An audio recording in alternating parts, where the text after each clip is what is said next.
और चलिए अब हेडलाइंस के बाद 9 सके न्यूज में सबसे पहले बात करेंगे गगनयान टेस्टिंग की। फिलहाल रोकी गई गगनयान मिशन की लॉन्चिंग इसरो जल्द करेगी अगली तारीख का ऐलान। 5 सेकंड पहले होल्ड की गई लॉन्चिंग आज ही गगनयान मिशन के टेस्ट व्हीकल को श्रीहरिकोटा के सतीश धवन अंतरिक्ष केंद्र से लॉन्च होना था। 9 सके न्यूज में अब रुक करते हैं इजराइल और हमास के बीच जारी महायुद्ध से जुड़ी खबरों का। इजराइल से जारी जंग के बीच हमास ने 2 अमेरिकियों को रिहा किया है। रिहा किए गए 2 बंधक इजराइल पहुंचे। कतर की कोशिशों के बाद हमास ने अमेरिकी नागरिकों को रिहा किया।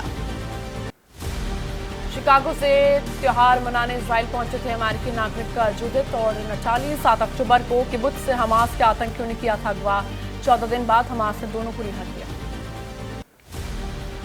रिहा किए गए अमेरिकी नागरिकों से राष्ट्रपति बाइडेन ने की है बात। एक्स पर लिखा, हमास के भयानक हमले में बंधक बनाए गए लोगों को छुड़ाया। हमारे नागरिकों ने 14 दिन बुरी परीक्षा का सामना किया। बंधकों की रिहाई पर अमेरिकी विदेश मंत्री। इजरायली सेना के मुताबिक बनाए गए बंधकों में बुजुर्ग और 18 साल से कम उम्र के 20 बच्चे भी शामिल हैं। 7 साल से ज्यादा उम्र के करीब 20 लोगों को भी बंधक बनाया गया। हमास ने 7 अक्टूबर को इजराइल पर हमले के बाद लोगों को बंधक बना लिया था। यूनाइटेड नेशंस और अमेरिका सहित 22 देशों की अपील, बंधकों को तुरंत रिहा करे हमास। इजराइल के विदेश मंत्री एली कोहेन का एक्स पर पोस्ट, बंधकों को छुड़ाना हमारी पहली प्राथमिकता। हमास के कब्जे में इजराइल और 22 देशों के लोग। इजराइल के विदेश मंत्री ने की राजनयिकों के साथ बैठक। अंतर्राष्ट्रीय संस्था और रेड क्रॉस से बंधकों को मिलाने की अपील। इजराइल और हमास के बीच पिछले 15 दिनों से जारी है जंग।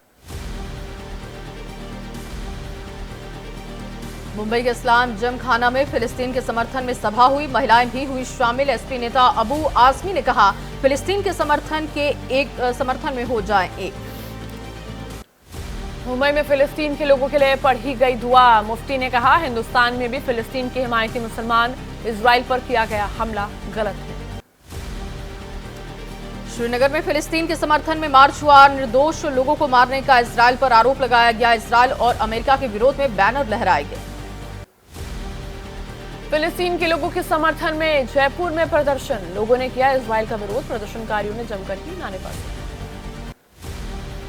ऑल इंडिया मुस्लिम महिला पर्सनल लॉ बोर्ड का बयान आया सामने। इजराइल और फिलिस्तीन भारत के पुराने मित्र हैं। ये धर्मस्थल के नाम पर वर्चस्व का युद्ध है जो ईश्वर के दूतों की शिक्षा के खिलाफ है।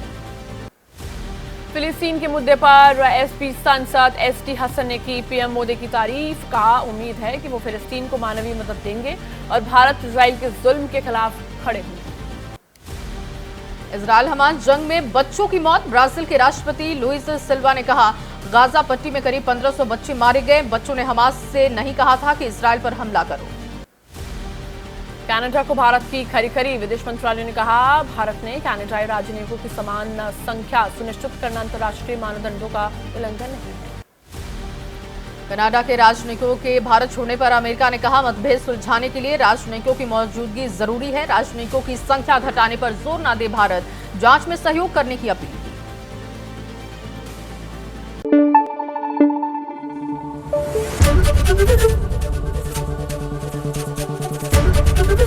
एबीपी न्यूज आपको रखे आगे।